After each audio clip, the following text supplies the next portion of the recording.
Hello दोस्तों। एक थका हारा बूढ़ा आदमी सिर्फ एक रात की पनाह मांगता है, पर अमीर सेठ उसे घुड़साल के बाहर बैठने की भी इजाजत नहीं देता है। अगली सुबह उसका करोड़ों का घोड़ा मरा पड़ा होता है, पर कातिल कौन था और उस बूढ़े ने जाते जाते ऐसा क्या कहा जो सेठ की नींदें उड़ा गया।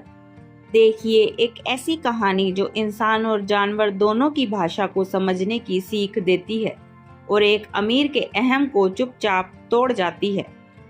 शाम ढल रही थी। सर्द हवाओं के झोंके खेतों की मेड़ पर बैठे उस बूढ़े इंसान की झुर्रियों से भरे चेहरे को छू रहे थे। उसके कांपते हाथों में एक पुरानी सी पोटली थी और पैरों में घिसी हुई चप्पलें। वो धीरे धीरे शहर के बाहरी इलाके में बनी एक बड़ी कोठी के सामने रुका, जिसकी चार दीवारी के अंदर चमचमाती लाइटें जल रही थी और अंदर से संगीत की आवाज आ रही थी। बूढ़ा आदमी कुछ पल वहीं खड़ा रहा, फिर कांपती आवाज में गेट पर खड़े चौकीदार से बोला, भाई मालिक से कहो मैं बहुत दूर से आया हूँ, बहुत थक गया हूँ। यदि अनुमति मिले तो आज की रात यहीं गुजार लूं, किसी कोने में, किसी पेड़ के नीचे। सुबह होने से पहले ही चला जाऊंगा। चौकीदार ने उसे ऊपर से नीचे तक देखा जैसे वह कोई भिखारी हो, फिर अंदर गया और कुछ देर बाद एक भारी आवाज सुनाई दी। क्या समझा है इसने? ये कोठी है कि कोई धर्मशाला?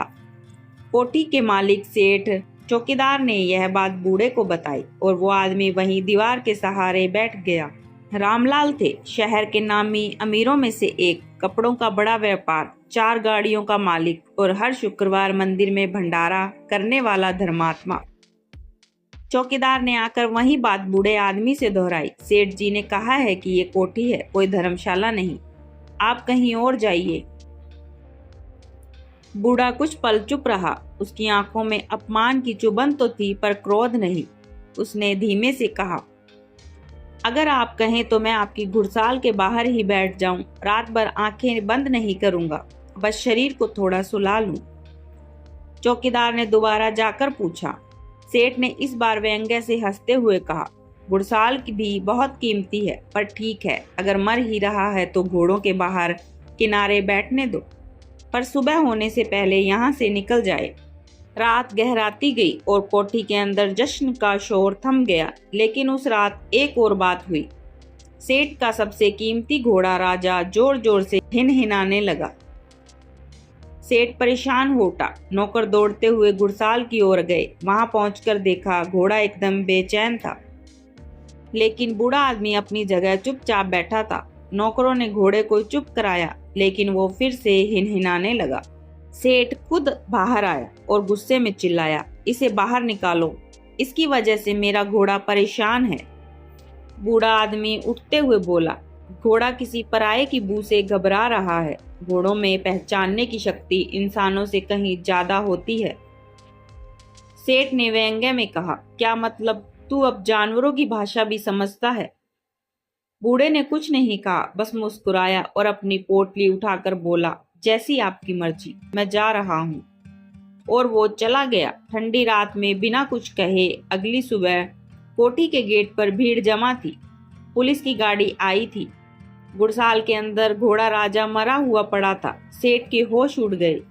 लाखों का घोड़ा। अचानक डॉक्टर बुलाया गया। उसने जांच की और कहा, घोड़े को किसी ने जहर दिया है। सेठ चौंका, पर कैसे? घुड़साल में तो कोई आया ही नहीं। डॉक्टर बोला, या तो घोड़े को खाने में जहर दिया गया या फिर किसी ने उसके पानी में कुछ मिलाया।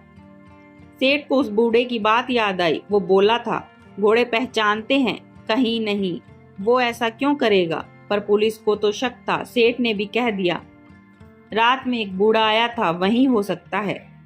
पुलिस ने तलाश शुरू की, लेकिन 2 दिन बाद जो सच सामने आया उसने सबकी नींव हिला दी।